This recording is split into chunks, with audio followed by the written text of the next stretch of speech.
ఉండి తెల్లారేటప్పటికే ఇంక వెళ్ళిపోయారు. మమ్మల్ని లాగేసి పోలీస్ వ్యాన్లోకి ఎక్కించడానికి లాగుతుంటే అసలు మేము నాతో పాటు పక్కన వరకు ముగ్గురు వచ్చారు ఆడవాళ్ళు, ఒక అమ్మాయి అనుకుంటా, ఒక అమ్మాయి ఇంకొక ఆమె వచ్చారు.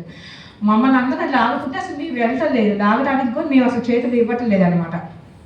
అట్లా ఉంటే ఒక పోలీస్ లేడీ ఎస్ఐ నన్ను ఇలాగ లాగేసి అట్లా పడేసేసింది, కింద పడిపోయారు, బోర్లగా పడ్డారు అనమాట. నేను పడ్డాక తర్వాత ఇంక తెల్లారింది, బాడీని ఎక్కిచ్చేసేసారు పోలీస్ వ్యాన్లో.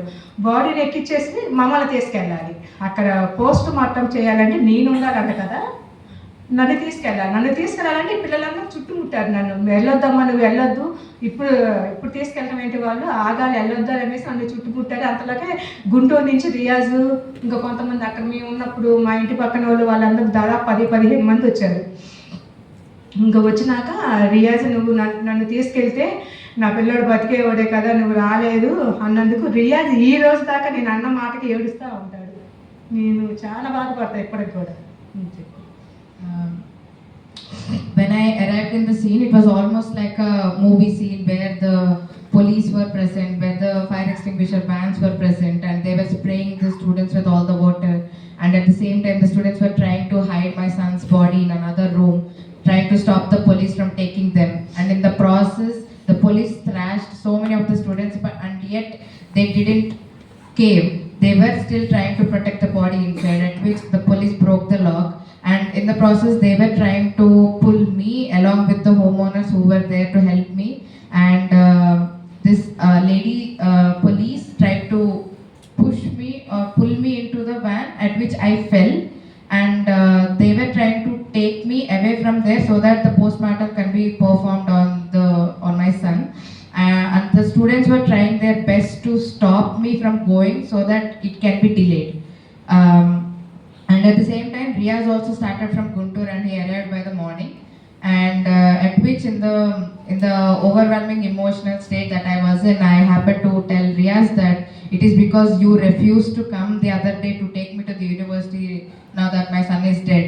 At which till this day he still cries and grieves over those words. తర్వాత మేము వెళ్ళేసి ఇంకా అక్కడ కూర్చోకుండా మేము వెళ్ళేసి బాబు కట్టకుండా వెలివాడలో కూర్చున్నాను. నేను వెళ్ళేసి వెలివాడలో కూర్చుంటే సాయంత్రం 3 గంటలు, మధ్యాహ్నం 3 గంటల దాకా ఈ మిగతా 4 పిల్లల్ని అరెస్ట్ చేసేసారు పోలీసులు. అరెస్ట్ చేసేసి అంటున్నారంట, వెలివాడలో రోహిత్ వాళ్ళ అమ్మ కూర్చుంది, నువ్వు మర్యాదగా వెళ్ళేసేసి వాళ్ళ అమ్మని అక్కడి నుంచి లేపు అని ప్రశాంత్తో అంటారంట. అనగానే అప్పుడు ప్రశాంత్కి కొంచెం భరోసా వచ్చిందంట, నేను ఒక దాన్ని కూర్చున్నాను అక్కడ అనేసి, న్యాయం జరుగుద్ది అనేసి భరోసా వచ్చిందంట. ప్రశాంత్ చెప్పాడు ఈ మాట. I was there where my son's body is present in Vellivada. I was also sitting there. And 4 of the students who were suspended along with Rohit, they were in the police custody. And the police talked to Prashant, telling him that Rohit's mother was sitting in Vellivada, so you guys better go and get her out of there. It would be better. At which Prashant felt reassured that Amma is there and Amma is taking care of the situation. There might be some possibility for the justice to occur. He felt reassured. ఇంకా తర్వాత మన పెద్దలందరూ ఉండేసి, కాకి మాధవరావు గారు వీళ్ళందరూ మన పెద్దలు ఉండేసి, ఇంకా వెళ్దాం అమ్మాయి వెళ్ళేసి వాళ్ళు ఫోన్ ఏం చేస్తున్నారంటే, ఇదిగో మీరు పిలుస్తుంటే పొద్దున్న నుంచి పిలుస్తుంటే రాలేదు స్టేషన్కి, ఇంకా మేమే పాడేసేస్తాము, మేమే దహనం చేసేస్తాము అనేసి వాళ్ళు చెబుతుంటే రాజా భయపడ్డాడు. The elders were also involved and they were trying to deal with the situation. At which I got a call saying that since you are not coming and since you have been informed since morning and even now you didn't turn up, we will go ahead with the cremation process of the body even without you being present. ఇంకా అక్కడి నుంచి వీరు రోహిత్ని మేము Osmania hospital అక్కడికి వెళ్ళేసి నన్ను తీసుకుని వెళ్ళారు.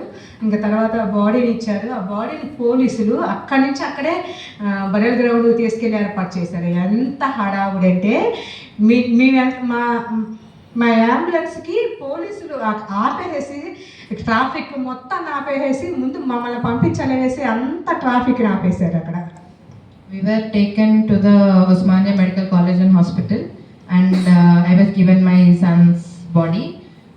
But the police were in a hurry and were rushing us to direct from the hospital directly to the burial ground. And they stopped the ambulance with their vans, and they also stopped the traffic and diverted and emptied the roads just so that we can reach the burial ground as soon as we can. ఇంకా తర్వాత ఇంకా వాళ్ళని అక్కడ తీసుకెళ్ళేసి వెంటనే చితిని పేర్చేసేసి పిల్లోని call చేశారు. నేను అన్నాను కాల్చడానికి నేను ఒప్పుకోలేదు, పూడ్చి పెడదామని నేను అన్నాను. అంటే ఇక్కడ హైదరాబాద్లో జాగా ఉండదమ్మా పూడ్చి పెడతానికి, తీసుకెళ్తానంటే ఈ గుంటూరు తీసుకెళ్ళిపో అన్నారు. గుంటూరు తీసుకెళ్తే నాకు ఇల్లు లేదు, నేను ఎక్కడ తీసుకెళ్ళాలి అని చెప్పేసి సరేనని ఒప్పుకున్నాను. వాళ్ళకి అప్పటికప్పుడు కాల్ చేసేసారు వాళ్ళు. They wanted to burn the body, for which I was against. I wanted to bury the body. But then they raised the issue saying that there might be no space in Hyderabad to bury the body. So if you want to bury the body, you can take it to Guntur. At which I thought, I don't have a house in Guntur. So where am I going to bury the body? And in a situation like that, I had to agree for them to go ahead with the process. అసలు రోహిత్ వేముల చనిపోవడానికి కారణం ఏంటని నేను అడిగితే యూనివర్సిటీలో వాడిని ఉగ్రవాది తీవ్రవాది అనేసి వాడిని సస్పెండ్ చేశారంట. నా కొడుకు అంత చదువుని ఉగ్రవాది తీవ్రవాది ఎట్లా అవుతారని నేను వీసీఎఫ్ని మీడియాతో అడిగాను. నేను ఎట్లా నా కొడుకు దేంట్లో నా తప్పాడా, ఏమైనా మార్క్స్ తక్కువ వచ్చినాయా, నా కొడుకు తీవ్రవాది ఉగ్రవాది ఎలాగ అవుతారని నేను అడిగా, కానీ సమాధానం ఇవ్వలేదు VC Apparao. I went to the VC and asked him what is the reason for the suspension of my son, to which they replied saying that my son is a terrorist and he was called with names such as terrorist etc., and that caused him to commit suicide.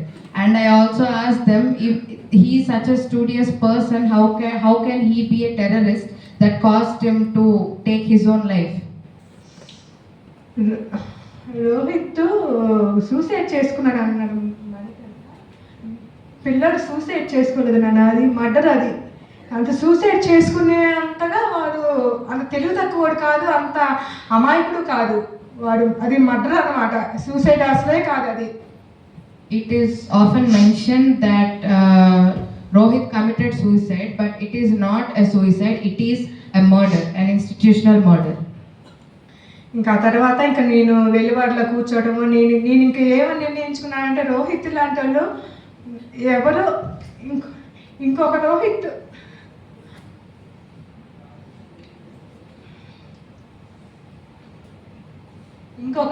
ఎవరు చనిపోకూడదు అనే ఉద్దేశంతో నేను ధర్నాలో కూర్చున్నాను. నేను ధర్నా చేయడం start చేశాను. నేను ఉన్నది మీకోసం నాన్న. ఈ దేశం మొత్తం కాశ్మీర్ నుంచి కన్యాకుమారి దాకా ఎవరైతే స్టూడెంట్స్ ఉన్నారో వాళ్ళందరి కోసం నేను ఉన్నాను. మీకు ఏదైనా సమస్య అయితే నాకు చెప్పండి. నా ఇంటి నుండే మొదటి అడుగు మొదలవుతుంది. I sat in Vellivada to show the protest on behalf of my son because I didn't want another Rohit of another mother to take their own life just how my Rohit did. And from that point onwards my activism started, and from that point onwards I took a role where I was in support of all the students. So you as students, whenever you have a problem, if you do ever have a problem, please think of me, please consider me, because if you do need any help, the first step towards the problem will be coming from my own home.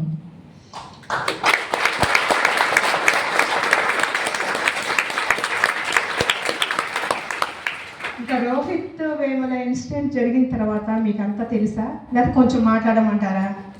Are you guys aware of the incidents that took place after the Rohit incident, or would you like to hear about? Are you aware of them? You have a basic idea about it? ఇంకా తర్వాత ధర్నాలు జరుగుతుంది. వాళ్ళు government కావాలనేసి Rohit Vemula Dalit కాదనేసి 6 నెలలకి, అంటే జనవరిలో జరిగితే May June July ఆ ప్రాంతంలో పేపర్ స్టేట్మెంట్ ఇచ్చారు. రోహిత్ వేముల దళిత్ కాదని. ముందు దళిత్ అని ఇచ్చేసేసారు కదా మనకంటే కదా, దళిత్ అని ముందు ఇచ్చేశారు. ఇచ్చేసినాక మళ్ళీ 6 నెలలకి ఆలోచించుకొని దళిత్ అని ఇస్తే ఇప్పుడు నేను కేసు పెట్టా కదా. నేను ఎవరెవరి మీద కేసు పెట్టానంటే ఆ యూనివర్సిటీలో ఉన్న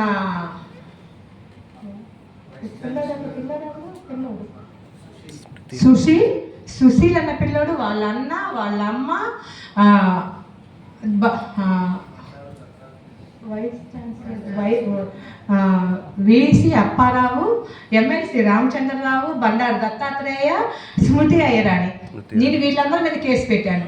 దళిత్ అని తెలిస్తే వీళ్ళందరూ వెళ్ళిపోతారు కదా బొక్కలోకి, అందుకనేసి వాళ్ళని దళిత్ కాదు బీసీ ఏ అనేసి తేల్చారనమాట వాళ్ళు.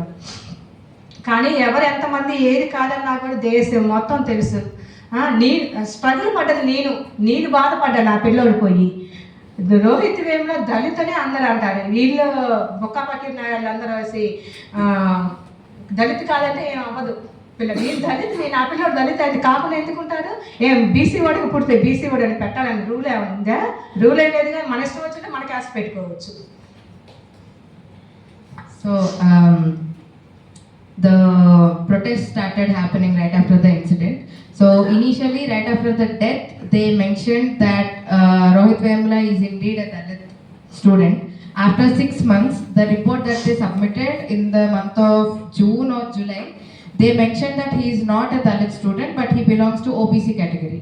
At which I filed cases on the people who were involved in this. That included VC Apparao, Sushil, the student, వాళ్ళ అన్న, వాళ్ళ అమ్మ, and his respective family members who were involved in the right-wing political party. MLC Dattatreya, MLC Ramchandra Rao, and Smriti Irani. After this, I filed cases on all of these people seeking justice. ఇంకా తర్వాత నేను fight చేస్తూనే ఉన్నాను. అన్ని యూనివర్సిటీకి వెళ్ళాను. వెళ్ళిన చోటల్లో నాకేమని అర్థమవుతుందంటే పిల్లలందరూ చాలా స్ట్రగుల్ ఫేస్ చేస్తున్నారు. ఎలాగంటే అడ్మిషన్ ఫీజు పెంచారు, హాస్టల్ ఫీజులు పెంచారు. పెంచినా కూడా వాళ్ళకి సరైన వసతులు ఇవన్నీ ఇవ్వటం లేదు. అంత దారుణంగా ఉంది యూనివర్సిటీలు. నేను తిరిగిన యూనివర్సిటీలందరూ పిల్లలు చెప్పటమే. కానీ వీడెన్ని సర్దుకోవాలంటే మనకు ఒక యాక్ట్ కావాలి. ఆ యాక్ట్ రోహిత్ యాక్ట్. మొన్న బెంగళూరుకి వెళ్ళాను. So after this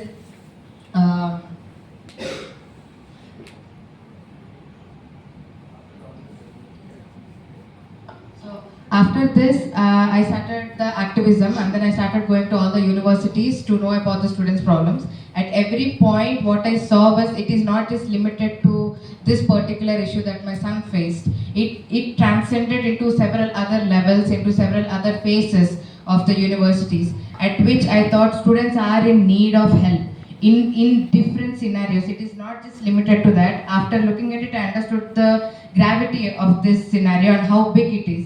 And to address all of these issues, I wanted to bring Rohit Act to address and to help students and to support them. And also one more point that I wanted to mention is no one is going to decide the identity of my son. No one can decide if he belongs to OBC or if he is a Dalit student. No one has that right. I know my son and I stand by it.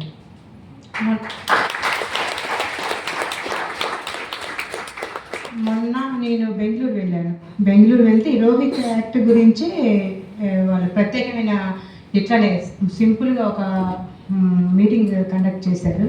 అందులో ఎవరు ఉండాలి, అందులో ఏమేమి పొందుపరచాలి, points ఏంటి అనేసి అడిగారు అనమాట. నేను అక్కడికి వెళ్ళేసి నేనేం చెప్పానంటే నేనేం పెద్ద చదువుకున్న దాన్ని కాదు. మీరందరూ యూనివర్సిటీల్లో ఎంఎస్సీలు పిహెచ్డీలు చదివే పిల్లలు ఉన్నారు, పెద్దలు ఎట్లానే ప్రొఫెసర్స్ ఉన్నారు కాబట్టి అందులో ఏమేమి పొందుపరచాలన్నది మీరు ఆలోచించండి. అందులో కమిటీ అనేది ఒకటి ఏర్పాటు చేద్దామన్నారు. ఒక కమిటీ ఏర్పాటు చేసాక ఆ కమిటీలో ఎవరు ఉన్నారంటే ఎస్సీ ఎస్టీ వాళ్ళే ఉండేటట్లు దయచేసి చూడండి ఆ కమిటీలో అన్నాను. అక్కడ బెంగళూరులో కాంగ్రెస్ ప్రభుత్వం అవ్వటం మూలాన అక్కడ యాక్ట్ కోసం ట్రై చేస్తున్నారు. మనం ఇక్కడ హైదరాబాద్లో కూడా కాంగ్రెస్ ప్రభుత్వం ఉంది కాబట్టి మనం ట్రై చేయొచ్చు యాక్ట్ కోసం. A few days ago, I visited Bangalore on a similar event that took place to celebrate Rohit Vemula, at which I brought up bringing the Rohit Act into the picture. So they wanted me to specify what needs to be included in this act, and I answered that I am not as educated as you students who are doing their MScs or PhDs in the universities. You tell me what are your needs. You tell me what are the specifications that you want under this act, and we can make sure that a committee is formed in the to begin with, and after that to follow it up we can see what need to be addressed. The composition of the committee also, it should have SC and ST.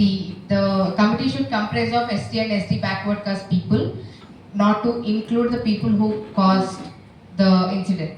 And also this took place because it was Congress in Karnataka, and since it is the ruling party in Telangana as well, we may as well try for it here also. Rohit యాక్ట్లో నేను వాళ్ళకి చెప్పింది ఏంటంటే, నాకు అందులో ఏం పొందుపరచాలో మాత్రం తెలియదు, కానీ పిల్లలు స్ట్రగుల్ అయినప్పుడు మాత్రం మేమున్నాం అనేసి మనం వెళ్ళాలి.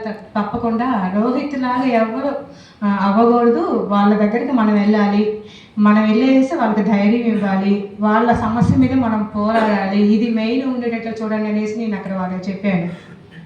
I am not yet sure of the specifications of this, but one thing I am sure of is whatever be the specifications that I want under the act, it should be directly coming from the students, where it directly addresses the needs of the students. ఇంకా లాస్ట్గా నేను నా జీవితాన్నే మీ మూమెంట్లకి, మీ students స్ట్రగుల్కి, వీటన్నిటికీ ధారపోసాను. ఈ మాట మాత్రం మీరు అందరూ గుర్తుంచుకోండి అమ్మా. Please remember this. I have dedicated my entire life for the well-being and the welfare of the students and to keep their needs in check.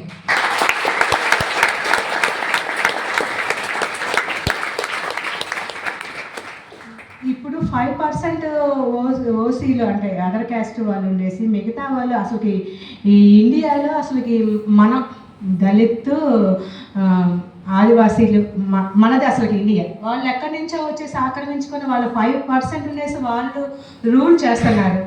దేనికోసం? వాళ్ళు వేపనోళ్ళు వాళ్ళందరూ కలిసేసి బాగా చదువుకోబట్టి వాళ్ళు రూల్ చేస్తున్నారు. కాబట్టి మనం బాగా చదువుకుందాం, మీరందరూ బాగా చదువుకోండి, ఒక్కొక్కరు ఒక్కొక్క అంబేద్కర్ అవ్వాలి, అంతిగా చదువుకోండి.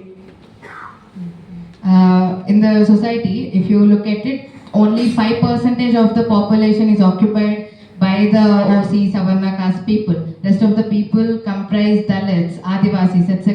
So we own the country, but the only difference that is caused is because this 5% population are quite educated, and they made all the rules, and they made sure that the 95% of the population stayed back. So the thing is, students, please study, please get your higher education so that we can change the situation.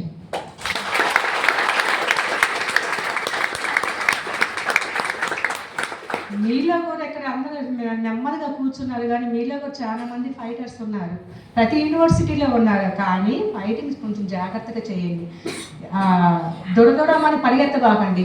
జేఎన్యూకి మొన్న జేఎన్యూలో పిలిచారు నాన్న, మొన్న పిలిచి ఏమని, Rohit Vemula birthday కదా జనవరి 30వ తారీఖున, ఆ birthday రోజు క్యాండిడేట్స్ ర్యాలీ తీద్దామని పిలిచారు. మేము ఒప్పుకోలేదు, రాజా నేను క్యాండిడేట్స్ ర్యాలీ వద్దు, అక్కడే బీజేపీ వాళ్ళు ఉన్నారు కాబట్టి చాలా పొజిషన్ బాగలేదు, మేము వచ్చేస్తాము, మీటింగ్ చెప్పుకొని ఎట్లయినా మేము వచ్చేస్తాము, పిల్లల మీద కేసులు పెడతారు. ఇప్పుడు రోహిత్ వేముల ఇదయ్యి 9 years అవుతుంది. 9 years అయినా కూడా యూనివర్సిటీలో ఉన్న పిల్లల మీద కేసులు ఇంతవరకు తీయించుకోలేకపోయా. నేను ఎన్ని చేస్తున్నాను. మొన్న కూడా రేవంత్ రెడ్డి, సీఎం రేవంత్ రెడ్డి గారిని కలిసాను నేను ఈ కేసుల విషయమే. అది చూద్దామమ్మా చేద్దామన్నారు, ఏం లేదు. దాని నుంచి పిల్లలు మీడియాలో మాట్లాడమంటున్నారు. ఇది తొందరపడటం ఎందుకు, ఆగుదాం అనేసి నేను కొంచెం టైం తీసుకుంటున్నాను. All of you, some of the students might be looking a little mellow now, but I know there is a fighter in every single one of you. And also when you do fight, please take care of how you are fighting. Do not just rush right when they call for a fight. Just stop for a moment and think, because